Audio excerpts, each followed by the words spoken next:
Hi, everybody. I'm Pierre Bouvard, Chief Insights Officer here at Cumulus Media in Westwood One. And who performs better when you do a neurological study of TV and radio programming and TV and radio commercials? Today, we're going to share with you an exciting new study from a company called Mediaprobe. And they conducted a neuro study of TV and radio programming along with TV and radio commercials. Now, why do you need to neurologically study advertising and media? Why can't you just ask consumers what they think of advertising? Well, the reality is that unconscious reactions is really gets you to the heart of what consumers really feel about media and advertising. David Ogilvy, the legendary advertising guru, said consumers don't think how they feel, they don't say what they think, and they don't do what they say. In his fantastic book, Rory Sutherland, the vice chairman of Ogilvy, his book is Alchemy, the Dark Art and Curious Science of Creative Magic in Brands, Business, and Life. He said, in the words of Jonathan Haidt, the conscious mind thinks it's the Oval Office, when in reality, it's the press office. And what he means by that is, we think we're issuing executive orders and rationally making decisions, when most of the time we're actually constructing post-rationalizations to use logic to explain decisions that we made emotionally. Sutherland says that because we use reason to explain our actions in the past doesn't mean that we actually used reason in the first place.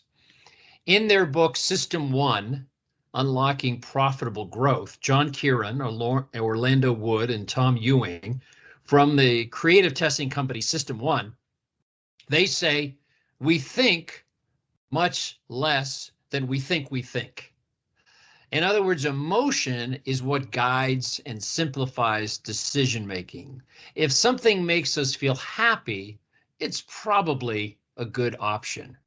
And so that's really where Mediaprobe comes in. They have a sensor that consumers slip over their hand as they're exposed to media in their home. And this sensor measures something called electrodermal activity, which is second by second engagement, which is measuring the sweat and heart rate of the consumer. Mediaprobe generates an emotional impact score of media and advertising synced second by second to what consumers were being exposed to. So panelists get the sensors in the mail, they download an app, they're assigned certain media to listen or to watch, and Mediaprobe has a panel of 3,500 Americans. Now, not only are they capturing the unconscious reactions with their meter in essence, but they're also asking consumers explicitly to use a dial to indicate their feelings to media content, and they also conduct surveys. So for this study, Mediaprobe analyzed 4 different radio programming formats that consumers listen to. Each broadcast consisted of a 30-minute show. There were 4 different genres that were provided to consumers: urban, news, adult contemporary pop, and rock and oldies. 36 ads were tested. Each 30-minute show had 3 commercial breaks with 3 ads in each program, and consumers were asked to listen to 3 of the 4 genres, and every ad in the study was exposed to 225 people. So let's get right to it. The first startling finding is when you look at TV programming and the emotional impact score and radio programming and its emotional impact score, radio performs 13% better in the Mediaprobe emotional impact score. And this is startling because we've all been trained in advertising that sight, sound, and motion is inherently superior to audio. Well, that's actually not the case. So audio actually more engaging than TV programming, generating a higher emotional impact score. Now, what about the ads? Well, when Mediaprobe tested the ad breaks in both TV and radio, radio outperformed TV by 12%. That is a head snapper.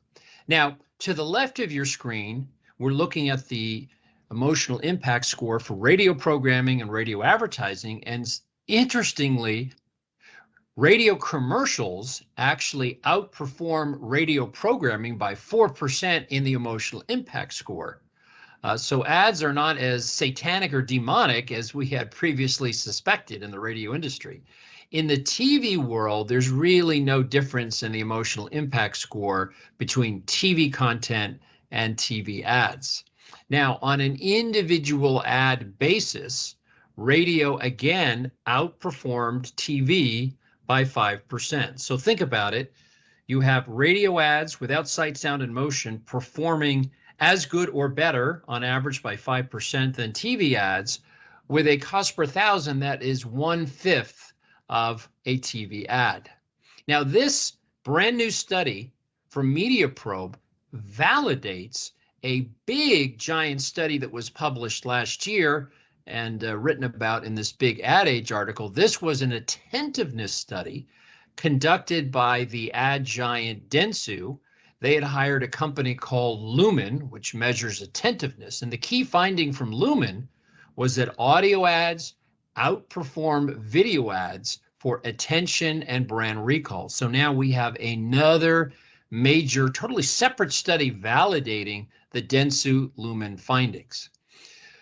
Mediaprobe looked at programming genres, and they found of all the various genres in radio, the one that has the highest emotional impact score is news, AM/FM news. In fact, radio news outperformed TV news by 14%, and radio news outperformed the overall radio programming average by 8%. So news programming is definitely a very strong context for marketers' ads. Now, Mediaprobe also did an analysis looking at the relationship between programming and context. And what they found, especially on spoken word formats, that ads with music, jingles, had a very kind of different context versus the programming, did very, very well. So, creative best practice. On a spoken word station, don't have a plain ad with just a voice. Have music, have jingles, create that contrast. Now, Mediaprobe also did something called a regression analysis to isolate the best performing creative elements.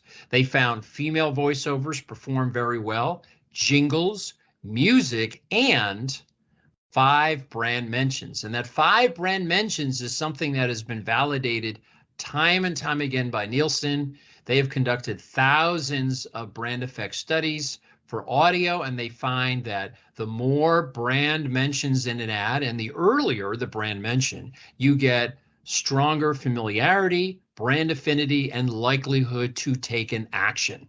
So the key findings from this historic Mediaprobe study: despite the fact that radio lacks sight, sound, and motion, AM/FM radio programming outperformed TV with their emotional engagement score by 13%, and radio advertising also outperformed TV advertising by 12%. And this is a major validation to that recently released Dentsu Lumen attentiveness study, which showed that audio ads outperform video for attention and brand recall. AM/FM news was the most impactful genre, outperforming TV news by 14% and outperforming the AM/FM programming average by about 8%. And the contrast between an ad break and programming is especially impactful. So best practice for a spoken word genre: ads should have music, jingles, and have a strong contrast to the programming. That creates a lot of effectiveness. And then on best practices, the regression analysis from Mediaprobe: female voiceovers, jingles, music, and brand early and often, 5 brand mentions. The Audioactive Group here at Cumulus Media in Westwood One is a full-service national brand advisory offering audio creative best practices, media planning, strategic allocation within audio, as well as measurement. And we conduct measurement studies for the entire audio campaign, measuring brand effect, sales lift, site and search attribution, as well as creative effectiveness. Each week, we publish a new audio insight. You can find it on our blog at cumulusmedia.com or westwood1.com. And when you're there, you can sign up to get our weekly audio insight sent directly to your email each and every week. Thanks so much for the opportunity to review with you a brand new significant study from Mediaprobe on the emotional engagement of radio advertising and radio content versus TV. Thanks so much.